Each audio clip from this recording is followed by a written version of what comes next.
जनता की हर लड़ाई में आम जन के साथ खड़ा हूं। अनिरुद्ध चौधरी। जब तक किसानों को मुआवजा नहीं मिलता, मैं किसानों के लिए मुआवजे की आवाज उठाता रहूंगा। अनिरुद्ध चौधरी। कांग्रेस नेता अनिरुद्ध चौधरी ने मनरेगा बचाओ संग्राम के तहत तोशाम में किया सांकेतिक धरना प्रदर्शन। सैकड़ों लोग हुए शामिल। तोशाम से विष्णुदत्त शास्त्री की रिपोर्ट। जनता की हर लड़ाई में मैं आम जन के साथ खड़ा हूं। जब तक किसानों को मुआवजा नहीं मिल जाता, मैं किसानों के लिए मुआवजे की आवाज उठाता रहूंगा और मजदूरों के हित में मनरेगा बचाओ संग्राम जारी रहेगा।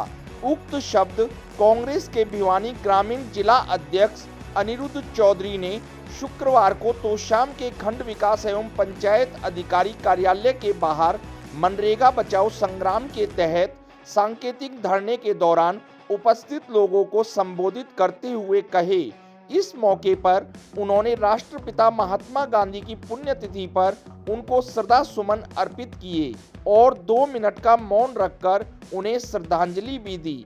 इसके पश्चात उन्होंने कैरू के खंड विकास एवं पंचायत अधिकारी कार्यालय के बाहर भी मनरेगा बचाओ संग्राम के तहत सांकेतिक धरना प्रदर्शन किया।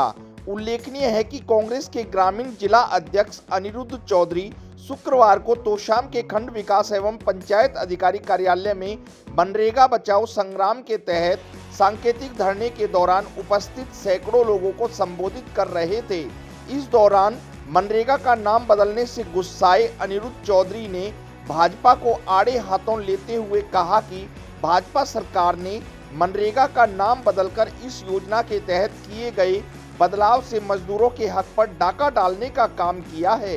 हम सबको राष्ट्रपिता महात्मा गांधी की पुण्यतिथि पर एकजुट होकर संकल्प लेना होगा कि मजदूरों के हक के साथ हम बिल्कुल भी खिलवाड़ नहीं होने देंगे।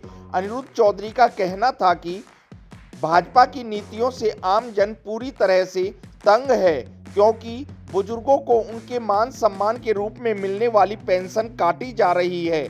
महिलाओं को लाडो लक्ष्मी योजना के रूप में मिलने वाले 2100 रुपये भी नहीं दिए जा रहे हैं। आम जन को पीने का स्वच्छ पानी नहीं मिल रहा है।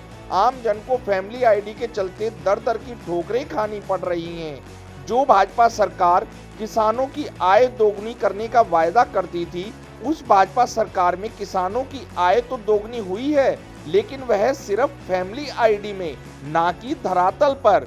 उन्होंने कहा कि फैमिली आईडी में अधिक आय दर्शाकर भाजपा सरकार गरीब किसानों तथा आम जन के बीपीएल राशन कार्ड काटने का कार्य कर रही है, बुजुर्गों की पेंशन काटने का कार्य कर रही है तथा आम जन को विभिन्न योजनाओं के तहत मिलने वाले उनके हक को छीनने का कार्य कर रही है।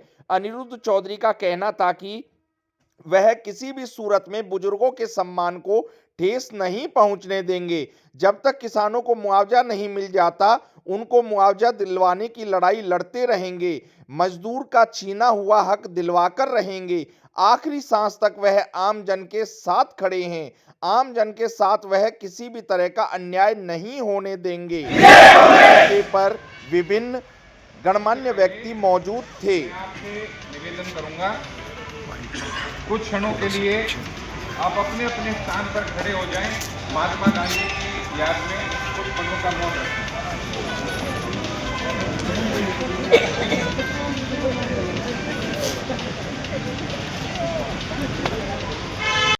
हमारे आंदोलन के साथ साथ हम इस फैमिली आईडी का, ये महिलाओं के 2100 रुपए का और बुढ़ापा पेंशन का, इसका भी आंदोलन, तगड़ा आंदोलन करेंगे, तगड़ा आंदोलन। क्योंकि ये सभी सुनेंगे जब सारी आवाज उठाएंगे। ठीक, बाबूजी तो बुढ़ापा पेंशन ले कोई नहीं, पर जो मेरे पिता तुल्य बुजुर्ग हैं उनके सम्मान में कमी नहीं आने दूंगा। एक छोटी सी बात है, मैं वही बात एक उदाहरण के तौर पे आपको बताने की कोशिश कर रहा हूं। एक भाई को या एक वर्ग को दिक्कत हो तो बाकी सब अपनी आवाज उठाएं, तब बात बनेगी। अभी पहले मेरे से पहले मनिंदर और एक दो वक्ता ने और बात करी थी। सरपंच साहब ने बताया था कि भाई कल को अगर सुरेश के पीछे लग जाएं और आके कह दें बलवान हम तो सुरेश के गैर लाग रहे हैं, फिरते तो कि कहे को नहीं, क्यों बोल रहा है तू, छोटे ना यार। और बलवान जो सोचते छोड़ यार, क्यों छोड़, जब सुरेश दिन दाव निपटा देंगे ना फिर अगला नंबर बलवान कह पाओगा। और फिर सुरेश ने यूं कहेंगे, सुरेश जब तेरे गली यूं बन रही थी बोला था यूं, बोला फिर तू क्यों बोला है। इनका काम बांटने का है। ये जो जाति का जहर जिसके बारे में सबने बात करी है, इन्होंने बोला है। और हमारे लिए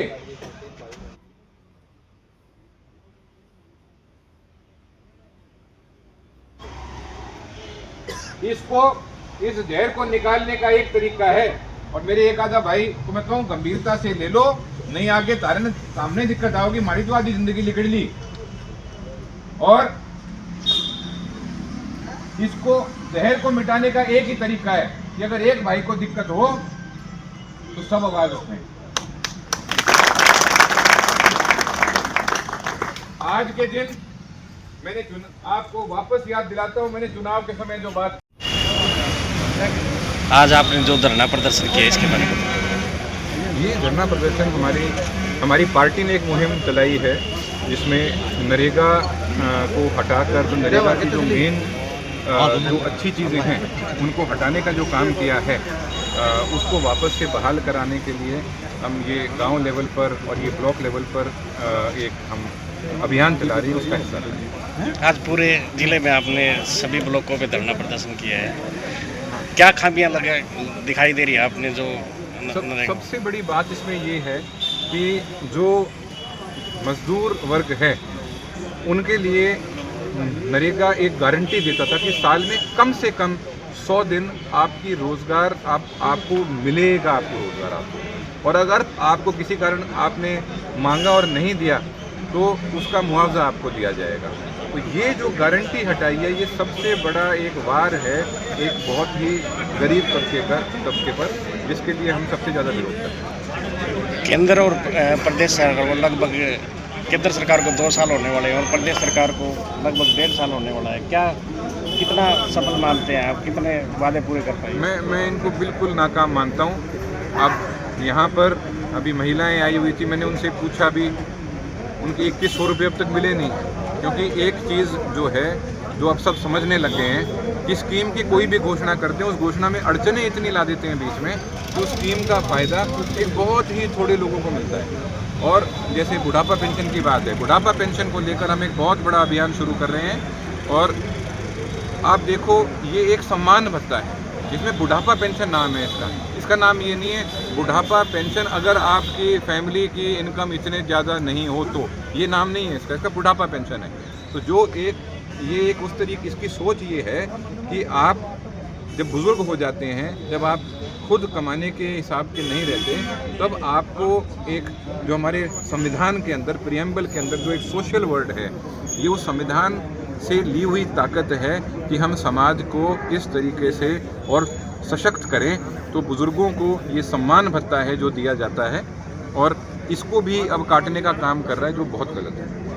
यूजीसी कानून को लेकर के काफ़ी जगह विरोध देखा जा रहा है और भाजपा के जो समर्थक थे काफ़ी बड़े बड़े जो है, जैसे भजन गायक की हम बात करें, कन्हैया मित्तल है, अंजलि द्विवेदी, वह भी उसका विरोध कर रहे हैं। आपका इस पर क्या कहना है? मैं इस पर यही कहना चाहूँगा कि इस एक्ट में खामियां कई हैं, जैसा कि जो भी चीज़ जल्दबाजी में लाई जाती है, बिना किसी विचार विमर्श के लाया जाता है, बिना किसी एक ठीक तरीके से उस पर गहन चिंतन करने की बिना अगर जो कोई लाई जाती है उसमें कमियां मिलेंगी ही मिलेंगी। तो इसीलिए और ये ऐसी खतरनाक चीज़ें हैं जिसके कारण लोगों में रोष है और इसका विरोध किया जा रहा है।